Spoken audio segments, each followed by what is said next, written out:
So we got the motor back in the truck, now we just need to finish up our coil relocation, so stick around. Hey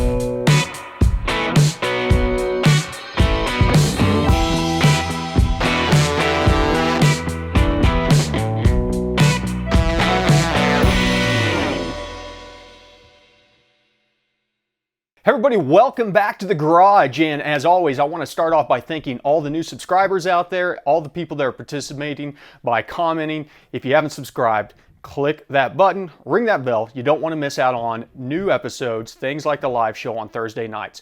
I also want to thank our sponsor for this video, ICT Billet. Without them, none of this cool stuff would be possible. The engine bay on the Superado is looking amazing. So all the parts that we use through this process will be listed down below. Make sure and check out the description. Go out there, support those that support the garage. So we've got the engine back in the Superado now. It's looking really good. It's starting to get a little cramped in there, but I did a video earlier on where I talked about doing the coil relocation, where we touched on the brackets and the harness, the extension harnesses. I'll throw a link up in the corner if you want to go back and watch that one. Today we're going to focus on buttoning things up.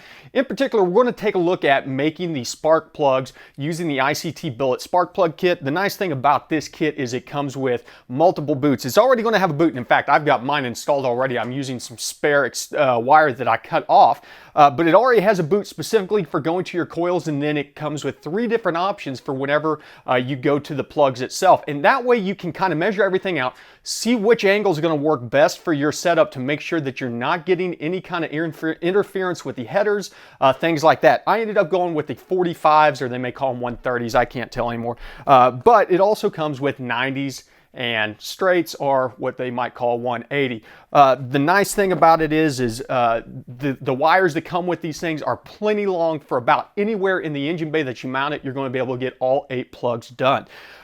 Quick pro tip though, whenever you're going through this process, I suggest starting with the cylinder that is farthest away from the coils. That way if something messes up and you end up getting a little bit short, you can just use it for one of the different spots. And so it might save you a little headache. Do it one at a time. Remember, measure twice, cut once. One thing that you are going to want to get is a good set of coil crimpers, and they're going to come with the ability to strip the wires, crimp the wires, and it has crimps even if it is a single post crimp or a dual post crimp.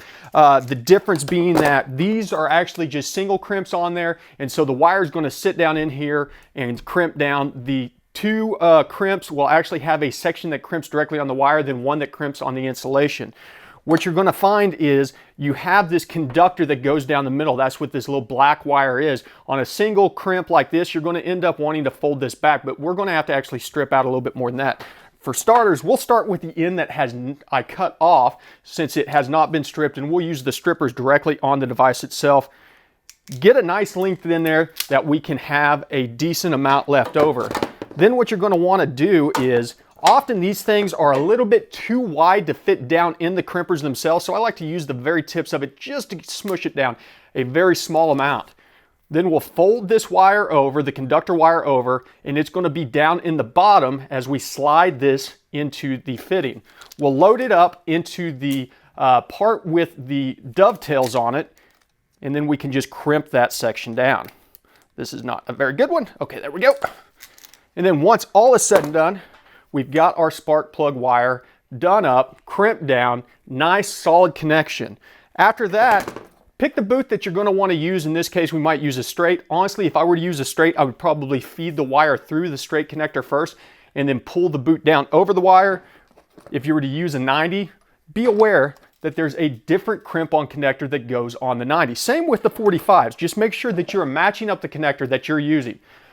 Jam a little dielectric grease in the end of it. That'll make it easier to slide these things on and then run them home. If you look deep down inside, there's actually a little rib or lip in there that you're going to want to push this thing out past that lip.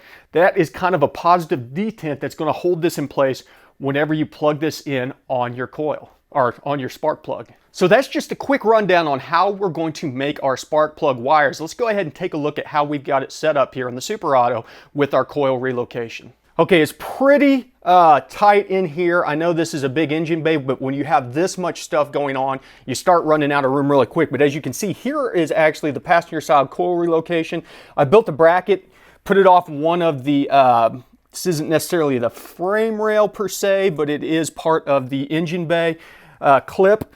And so I've got a nice solid location there. Had to make a couple adjustments to clear the supercharger unit down there, but then we have the wires coming off, going straight back into the headers with those 45-degree boots that are kicked out perfectly to make sure that no wires are touching the headers really even close. And on top of it, I went ahead and grabbed some of the cheap wire separators. They're probably 10 bucks on Amazon, just to kind of keep the wires clamped together but away from each other, and nice clean deployment of the process. Same ordeal on the other side. You can't see it because it's underneath our air to water intercooler, but underneath here, mounted to the side of the block, found a bolt hole that was being used for a bracket that's no longer installed because of things that we've removed. Repurposed that, built a bracket to go on there, and then we have the same ordeal where the wires are going underneath.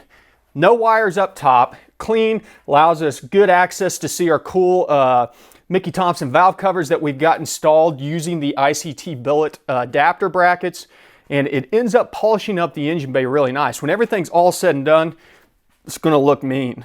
So pretty straightforward, and as you can see, it cleans up the engine bay really nice. By utilizing the extension harness, the custom plug set, and the brackets, it gave us a lot of options. In fact, I ended up running it underneath the intake manifold. The idea being that, you know, some people say, oh, there might be a lot of heat there, but normally these things are actually right by the valve covers and the heads. The heads are going to be a lot hotter than the valley cover there, and so everything's bundled up nicely into a tight bundle that runs above the high pressure fuel lines but under the Holley high ram, and then we come out to the sides and hit our coil relocations. That gives us a straight shot on our coil plugs, or our spark plug wires right to the spark plugs. Everything's nice, clean, low below everything, not near any heat sources, and the best part about it is they're not really near any kind of other electronics. That's something that you want to keep in mind whenever you're running your spark plug wires. Not so much an issue with the coil wires, but the spark plug wires themselves. You don't want those being ran near any other harnesses. And if you do, make sure that they're perpendicular, not parallel, because if those wires are parallel, there's a chance that the electromagnetic field that is built around those coil plug wires, even though they have insulation in them that is supposed to minimize that, could still induce some current on some of the other stuff and cause readings to go wrong for things like pressure sensors, airflow sensors, etc. Keep that in mind whenever you're laying everything out. As I said, measure twice, cut once, take your time, get everything specced out in a way so you don't have any mistakes, and make sure you're using the proper tools. A good set of crimpers goes a long way. I'll put a link down to these. I think they were maybe 20 bucks on Amazon. They worked great for all 8, no issues whatsoever.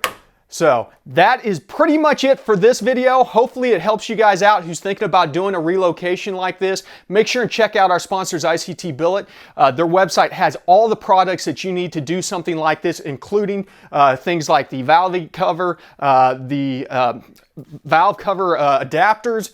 Man, I'm using multiple of their harness extensions on this thing and harness adapters. So I would probably say there's at least 20 different ICT Billet parts on this setup alone if you tally everything together. So they have been my go-to even before they were a sponsor to pick up a lot of those parts that I needed to make this project come to fruition. That being said, I've got a lot of work to get done before the torque converter shows up later this week, so I'm going to get back to it. You know the drill. Thanks for stopping by the garage, and remember, ABT, always be tuning.